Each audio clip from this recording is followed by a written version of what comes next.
Alright, so in today's video, I'm going to be showing you guys how to get rid of the kickstand sensor in your motorcycle. So now I'm just going to go over quickly a few of the symptoms that your kickstand sensor is actually bad in your motorcycle. So the first one's going to be when you actually drop your bike into gear, your bike's just going to stall right away.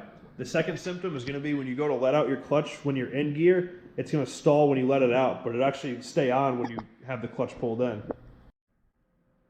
So now we're briefly going to go into how this kickstand sensor actually works. Here I drew a diagram showing you how it works when the stand's up and down. So over here when the stand's down, you can see our rod right here is pushed out.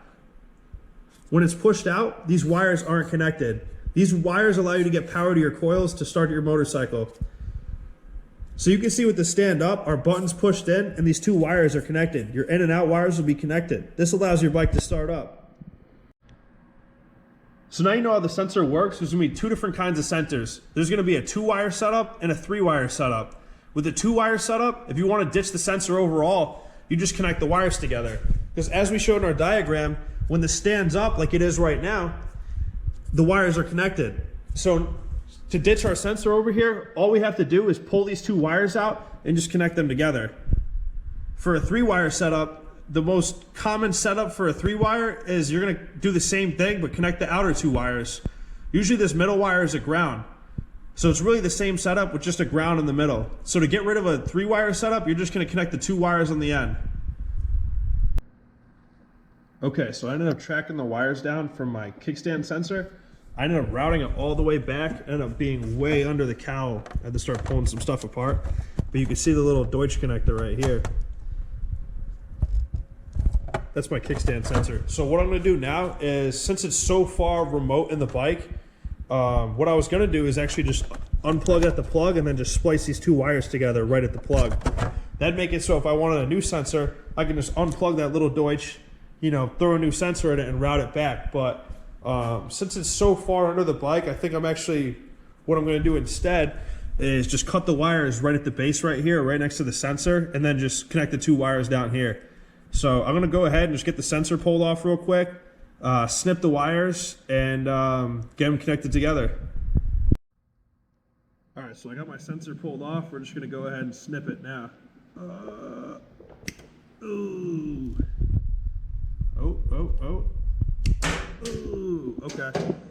So here we got our sensor off, and if you see in here, see if I can get it to focus. You can see it, there's a green and a black wire in there. So good thing I tracked it back the right way, and you can see it's still the same green and black connector that I just pointed at earlier, or green and black wires rather. So now that I got this pulled off, I'm gonna take a razor blade and just cut back this sheath a little bit to expose the 2 wires. So I got the wires cut back like 3 inches right now. I opted to do a little more because I figured these wires are gonna have to bend into each other so they connect at the end. And you don't want that angle to be too crazy by cutting the sheath like say an inch or 2. So I'm gonna go ahead now. I already got these wires stripped back a little bit. I'm just gonna put a little solder connector in here. I'm gonna do it the right way and solder these together, but honestly, if you just tie these 2 together and maybe put some heat shrink wrap around it, you'd probably be fine. I wouldn't think anything of it, but this is something I really don't want to be stranded later down the road. You're out on a road trip and God forbid this ends up failing and you're like, what the hell happened? Oh, my kickstand sensor. This is kind of something you don't want to fix on the side of the road.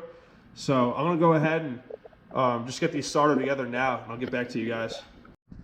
So I just went ahead and got the 2 wires connected. I used one of those cheap eBay solder connectors and just wired it all together. I'm just letting it cool down now, and then I'll just tuck it behind the airbox over here. We'll get it out of the way.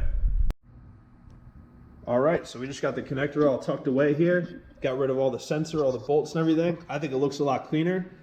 So yeah, if you guys like this video, make sure you like and subscribe. If you have any questions, please comment below. More content coming out this week on this Bandit especially. We're going to get this thing going. We're going to compare it to other bikes that are under $1,000 too, so be sure to check that out. So yeah, thank you guys for watching.